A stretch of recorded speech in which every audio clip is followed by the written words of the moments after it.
Hello, नमस्कार। स्वागत है आप सभी का सुजस सारांश की इस क्लास में। इस क्लास में हम पढ़ते हैं राजस्थान का करंट अफेयर्स और आधार होता है हमारा राजस्थान सरकार की सुजस पत्रिका।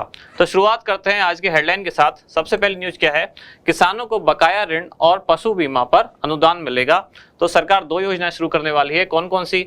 एक तो जिसका नाम रखा गया है एक मुश्त समझौता योजना और दूसरी है पशु बीमा योजना। तो एक तरफ तो सरकार जो पशुधन है, राजस्थान का जो पशु है उनको बीमा कवर प्रदान कर रही है और इधर जो किसान है उन पर अगर कुछ बकाया पैसा है तो उसको एक मुश्त समझौता योजना के तहत मतलब एक निर्धारित उनसे राशि लेकर बाकी की राशि माफ करने की एक योजना बना रही है। इनको हम डिटेल में देखेंगे। इधर रीको की एक एमनेस्टी स्कीम के बारे में दिया गया है जिसकी जो अब अवधि है वो बढ़ाकर कब तक कर दी गई है? 31 मार्च 2023। तो ये एमनेस्टी स्कीम, इसको हम 2 बार पहले डिस्कस कर चुके हैं। ये रीको की एमनेस्टी स्कीम क्या है? जिसमें जो बंद पड़ी औद्योगिक इकाइयां हैं राजस्थान की, सरकार चाह रही है वो वापस से उन्हें संचालित होने लगे, जिसके लिए उनको एक छूट दी गई है। उनका जितना बकाया है उसका 50% मतलब जो मूलधन था उसका 50% अगर वो लौटा देते हैं तो सरकार उनका बाकी का कर्जा और ब्याज माफ करने को तैयार है। वही ये योजना है एमनेस्टी स्कीम। इसको पहले हम 2 बार पढ़ चुके हैं। इधर है 21 न्यायालय परिसरों में ई सेवा केंद्र खुलेंगे और इधर अभय कमांड, ये किससे संबंधित है? राजस्थान की सुरक्षा से, जिसमें सभी जिलों में कमांड एंड कंट्रोल सेंटर स्थापित किए जाएंगे। इसमें 7,800 ऑनलाइन एवं 480 ऑफलाइन कैमरों से सतत निगरानी की जाएगी। तो ये राजस्थान की सुरक्षा और कानून व्यवस्था से संबंधित खबर। इधर पालनहार योजना, इसे डिटेल में हम पहले देख चुके हैं, आज डिस्कस नहीं करेंगे। इधर समस्या समाधान क्या कि ट्रांसजेंडर समुदाय के लिए 20 नवंबर को शिविर लगेंगे जिनमें उनकी समस्याओं के बारे में सरकार समाधान करेगी। इधर है राज्य सरकार सोलर पार्क के लिए कोल इंडिया से समझौते करेगी। तो ये न्यूज इंपॉर्टेंट है। एनर्जी वाली या जितनी भी जो आजकल ग्रीन एनवायरनमेंट से संबंधित खबरें होती हैं, सौर ऊर्जा से संबंधित होती हैं, तो आजकल के एग्जाम के पैटर्न के हिसाब से वो इंपॉर्टेंट है। तो ये न्यूज इंपॉर्टेंट है, इसको डिटेल में देखेंगे। और इधर शुद्ध के लिए युद्ध अभियान, ये कल भी हमने पढ़ा था, जिसमें एक शुद्ध के लिए युद्ध एक मुखबिर योजना सरकार ने शुरू की है, जिसमें अगर कोई ये सूचना देता है कि कहाँ मिलावट हो रही है तो सरकार उसको 51,000 रुपये तक पुरस्कार देगी। तो ये भी शुद्ध के लिए युद्ध अभियान है जो हम पहले डिस्कस कर चुके हैं, कल भी पढ़ चुके थे, जिसमें इसको राज्य सरकार की फ्लैगशिप योजनाओं में शामिल किया गया है आर्थिक समीक्षा में। और ये हाथ से मेला ढोने वाले कार्मिकों का सर्वे 3 माह में पूरा करवाएंगे। तो कौन कौन इतने लोग हैं राजस्थान में जो अभी भी हाथ से मेला ढोते हैं, सरकार उनका एक सर्वे करवाएगी। और यहाँ एक छोटी सी चीज़ है, क्या अभियान प्रकाश, इस तरह की न्यूज पूछी जाती है एग्जाम में कि अभियान प्रकाश क्या है, किससे संबंधित है, कौन से जिले में चलाया जा रहा है, तो इसको हम देखेंगे। फिर लास्ट पेज पर है किसानों के लिए कॉल सेंटर स्थापित होगा, किसानों की समस्याएं सुनी जाएंगी, जो एपेक्स बैंक के स्तर पर एक कॉल सेंटर बनाया जाएगा। और इधर एक इन्वेस्ट आइसन समिट, तो इन्वेस्ट आइसन समिट के बारे में जैसा कि हम बात कर रहे थे कि एक बार जब ये समिट कंप्लीट हो जाएगा तो फाइनल आंकड़े आएंगे कि कौन से एरिया में या कौन से क्षेत्र में कितना निवेश आया। तो ये वही चीजें हैं जो आपको, अगर इनके आप रुपए याद भी ना रखें कि किसमें कितने रुपए का निवेश हुआ, तो इनका कम से कम आप क्रम जरूर याद रखें। जैसे सबसे ज्यादा कौन से क्षेत्र में निवेश हुआ, तो सबसे ऊपर है सौर ऊर्जा में, दूसरे में आया निवेश वो है चिकित्सा क्षेत्र में, तीसरे क्रम पे जो आया वो था माइंस एंड मिनरल्स, और चौथे क्रम पे जो निवेश सबसे ज्यादा है वो है केमिकल्स एंड पेट्रोकेमिकल्स। तो आगे कितने रुपए आए ये भी लिखे हुए हैं, लेकिन आपको कम से कम ये क्रम जरूर याद रखना है। और उसमें भी कम से कम ये तो जरूर याद रखना है कि सबसे ज्यादा निवेश कौन से क्षेत्र में आया, तो सोलर एनर्जी या सौर ऊर्जा के क्षेत्र में। और उत्पाद आधारित अगर निवेश की बात करें तो कौन से उत्पादों में सबसे ज्यादा निवेश आया? सबसे ज्यादा आया टेक्सटाइल्स में, दूसरे पर आया टूरिज्म में और तीसरे पर रियल एस्टेट में। तो इनको आप जरूर याद रखें। यही वो आंकड़े थे जिसका हम वेट कर रहे थे। तो कौन से क्षेत्र में कितना निवेश आया ये आपको यहाँ से याद रखना है। आगे इंडेक्स कि आज हम क्या क्या चीजें डिटेल में देखने वाले हैं। तो 4 न्यूज हैं मेनली जिन पर हमारा फोकस रहेगा। पहली सबसे ऊपर थी एक मुश्त समझौता योजना, दूसरी है पशुधन बीमा योजना, और तीसरी सोलर पार्क के लिए राज्य सरकार तथा कोल इंडिया का एक समझौता हुआ, और चौथी न्यूज क्या है? अभियान प्रकाश। तो शुरुआत करते हैं सबसे पहले एक मुश्त समझौता योजना। नाम से ही पता चल रहा है कि एक ही बार में या एक मुश्ती कोई समझौता किया जाएगा। इसका मतलब क्या है कि पहले से कोई कर्जा किसी पर है और सरकार चाह रही है अब एक ही बार सेटलमेंट करके एक जो रकम लेनी है वो लेके फिर किसान को फ्री करे। तो उन्हीं के लिए ये एक योजना लाई गई सरकार द्वारा, जिसमें क्या है, उद्देश्य क्या है, किसानों को आर्थिक संबल प्रदान करना और लाभार्थी कौन से किसान होंगे इसमें, जैसे प्राथमिक सहकारी भूमि विकास बैंक से जो किसान जुड़े हुए हैं या इस बैंक से जिन्होंने ऋण लिया है प्राथमिक सहकारी भूमि विकास बैंक से, उससे जुड़े किसानों को इस योजना के तहत लाभान्वित किया जाएगा। विशेषताएं क्या है कि ऋणी किसान को 50% तक ब्याज माफ किया जाएगा। यही वो एक मुश्त समझौता है कि जिसने ऋण ले रखा है उसका जितना ब्याज हुआ उसका 50% माफ कर देगी सरकार। योजना में अवधि पार तथा जिन अवधि पार ऋणी किसानों की मृत्यु हो चुकी है ऐसे परिवार को ब्याज माफी, दंडनीय ब्याज सहित वसूली खर्चे माफ कर दिए जाएंगे। मान लो कुछ ऐसे किसान हैं जिन्होंने ऋण लिया लेकिन उनकी मृत्यु हो गई, तो अब वो खाता बंद कर दिया जाएगा, उनका ऋण माफ कर दिया जाएगा, उनका जो ब्याज है वो माफ कर दिया जाएगा। और योजना में अवधि पार जिनकी वो जो लिमिट थी किस टाइम तक उनको चुकाना था, तो ऐसे अगर कुछ किसान हैं जिनकी अवधि पार हुई उस लिमिट की, साथ ही ऐसे कुछ किसान हैं जिनकी मृत्यु हो गई, तो उनके ब्याज में सरकार एक मुश्त एक साथ बैठ के कुछ जो ऋण है उनका वो माफ कर रही है, ब्याज में माफी दी जाएगी। यही कही गई कौन सी, एक मुश्त समझौता योजना।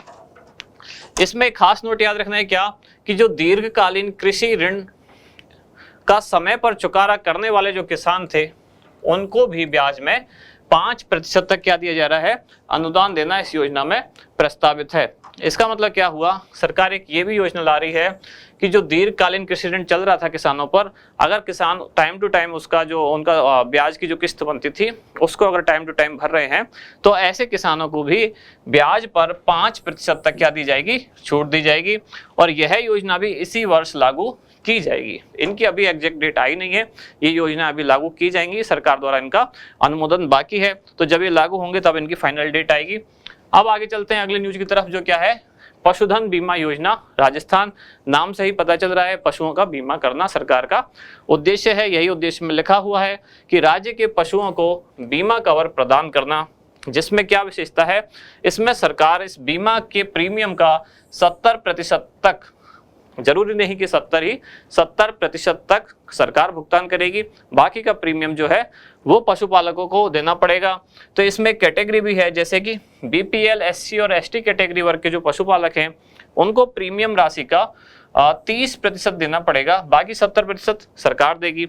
और बाकी जो बचे हुए लोग हैं दूसरी कैटेगरी के अन्य वर्ग के, उनको इस प्रीमियम राशि का 50% देना पड़ेगा और बाकी 50% कौन देगा, सरकार द्वारा भुगतान किया जाएगा। दूसरा पॉइंट यह था कि बीमित पशु की अगर मृत्यु हो जाती है, जिस पशु का बीमा कराया गया, अगर उस पशु की मृत्यु हो जाती है तो पशुपालकों को कितने रुपए मिलेगा, 50,000 रुपए का बीमा क्लेम प्राप्त होगा। तो दो चीजें यहाँ निकल के आई, पहली अगर पशु की मृत्यु हो जाती है तो 50,000 रुपए सरकार देगी, और जो उसका प्रीमियम है उसका 70% तक सरकार भुगतान करेगी। बाकी अगर वो जो पशुपालक हैं उनकी कैटेगरी बीपीएल, एससी या एसटी है तो उनको 30% देना होगा, सरकार 70 देगी। और इन तीन कैटेगरी के अलावा जो लोग हैं उनको 50% देना होगा और बाकी का 50 सरकार देगी प्रीमियम। अब देखते हैं इस योजना के तहत पशुओं को दो कैटेगरी में बांटा गया, एक बड़े पशु और छोटे पशु। बड़े पशु में रखे गए गाय, भैंस, घोड़ा, ऊंट, गधा, खच्चर, बैल, और छोटे पशुओं में रखे गए भेड़, बकरी, खरगोश और सुअर। अब चलते हैं आगे देखते हैं और क्या क्या पॉइंट्स हैं इसके, कि पशु की जो कीमत है उसका निर्धारण कैसे किया जाएगा। तो पशु की कीमत पहले पशु की कैटेगरी के हिसाब से निर्धारित होगी, मतलब या तो वो दुधारू पशु है या वो भारवाहक है, उसी हिसाब से उसकी कीमत निर्धारित होगी। अगर दुधारू पशु है तो दुधारू पशु के लिए कीमत का मूल्यांकन कैसा होगा, पशु के स्वास्थ्य और उसके दुग्ध उत्पादन क्षमता के आधार पर। जैसे कि अगर गाय है तो उसको न्यूनतम 3,000 रुपए प्रति लीटर दूध के हिसाब से मिलेंगे। मान लो कोई गाय एक दिन में 5 लीटर दूध देती है तो 5 लीटर और 1 लीटर के हिसाब से उसकी कीमत 3,000 आंकी जाएगी। तो एक तरह से उसकी कीमत हुई 5 और इंटू 3 तो कितना हुआ, 15,000। और अधिकतम कितनी हो सकती है कीमत, 50,000 रुपए। मतलब दुधारू पशु में अगर गाय है तो कीमत कैसे उसकी आंकलित की जाएगी कि 3,000 रुपए प्रति लीटर दूध के हिसाब से, जितना वो दूध देती है उसमें 3,000 से गुणा कर देंगे, लेकिन अधिकतम 40,000 तक हो सकती है कीमत। और अगर भैंस है तो जो गाय के लिए 3,000 थी प्रति लीटर दूध, यहाँ 4,000 रुपए, लेकिन अधिकतम कितनी, 50,000 रुपए। अगर भारवाहक पशु हैं, घोड़ा, गधा, खच्चर है या ऊंट है, तो इनकी कीमत कितनी होगी, अधिकतम 50,000 रुपए। और छोटे पशु हैं जैसे सुअर, भेड़ और बकरी, इनकी कीमत कितनी होगी, 5,000 रुपए। तो इतनी कीमत पहले पशु की आंकी जाएगी, उसके हिसाब से उसका जो बीमा प्रीमियम है वो भरा जाएगा। अब चलते हैं आगे कि पशुपालकों द्वारा 3 साल तक बीमा कराया जा सकता है, जिसमें अगर 1 साल का बीमा कराना है तो 4.41% प्रीमियम देकर, 2 साल का कराना है तो 7.9% प्रीमियम देकर, और 3 साल का बीमा कराना है तो 10.85% प्रीमियम देकर 3 वर्ष का पशु का बीमा कराया जा सकता है। अब चलते हैं आगे अगली न्यूज की तरफ। ये काफी इंपॉर्टेंट न्यूज है कि सोलर पार्क के लिए राज्य सरकार और कोल इंडिया का समझौता हुआ। इन दोनों के बीच में क्या समझौता हुआ कि अभी राज्य में सोलर पार्क जो लगाएंगे, सौर ऊर्जा से बनने वाले जो संयंत्र लगाएंगे, तो दोनों मिलकर काम करेंगे। कौन कौन? एक तो राज्य सरकार। अब राज्य सरकार में सरकार खुद तो काम करती नहीं है, तो सरकार के कुछ ऑर्गेनाइजेशन होते हैं। तो कौन सा ऑर्गेनाइजेशन करेगा? वो है राजस्थान विद्युत उत्पादन निगम। राजस्थान विद्युत उत्पादन निगम, ये तो राज्य सरकार का, और दूसरा कोल इंडिया।